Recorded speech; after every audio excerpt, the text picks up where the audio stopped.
Farage, former UK Independence Party leader. He's usually talking to us about Brexit. This morning, he's bringing us Megxit. So is it really, it appears it's easier to leave the royal family than it is to leave the European Union. What do you make of the Queen's stance here? Well, there are many commentators this morning suggesting if only the Queen had been in charge of the Brexit negotiations, we'd have sorted this out years ago. Really interesting. So this time last week, we were dealing with a statement that had come from Harry and Meghan, basically saying they would spend half their time on the West Coast, partly in Canada, partly in the USA, and half their time in the UK. And they were trying to have it both ways. They were trying, on the one hand, to say, we're going to make lots of money out in Los Angeles, but we're also going to keep our royal titles. And the British public did not like the idea of them trying to have it both ways. You cannot privatise or commercialise the monarchy. And the Queen has been, I mean, she may be 93 years old, but she's been absolutely decisive.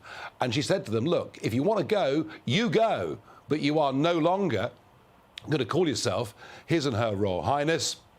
And for Harry, this raises big questions, because not only is he leaving behind his family to go and live pretty much permanently on the West Coast, but he's also leaving his second family. And Harry, Princess Diana, tragically killed when he was 12 years old. He's always found that difficult to grasp with. And he then joined the army. He spent 10 years in the army. He did 2 active tours of Afghanistan. He now holds some very prestigious military titles, including Lieutenant General of the Royal Marines. And Harry's leaving 2 families behind. And I do worry for his future, I must say.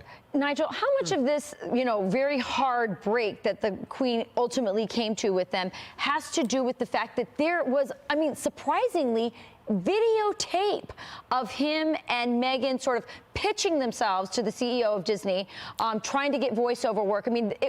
There was, when you saw that video, there was no question about what was going on. Look, if you're in the royal family, you're in what's called the firm, all right? And you live in a nice house, you spend much of your life in royal palaces and elsewhere, you've got full security, full transport, cars, helicopters, you name it, and in return for all of that, and in return for being royal and His or Her Royal Highness, you have to carry out engagements. And those engagements may be cutting a ribbon on a new wing of a hospital. It may be, getting involved in charity of some kind. You cannot live that life and tout yourself for voiceovers for Disney. And that is what Harry and Meghan did. And I think when the public saw that, sympathy for them. Look, on a personal level, we all want them to be happy, but you cannot commercialise the royalty. The Queen saw what huge damage that could do.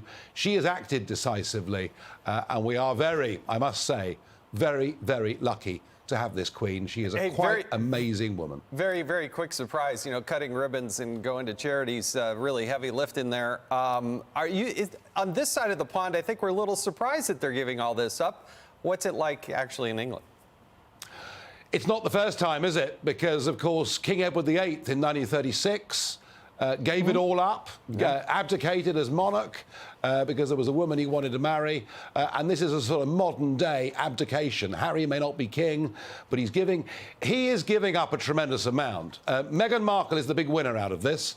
She is now 100 times more famous than she was after she'd done the TV drama Suits. Thank you. And she can now go off and make a lot of money. It's Harry that I worry about. All right. Well, it's Great definitely point. a love story. Thank you so much, Nigel. It's something. Thank you. Nigel, thank you very much.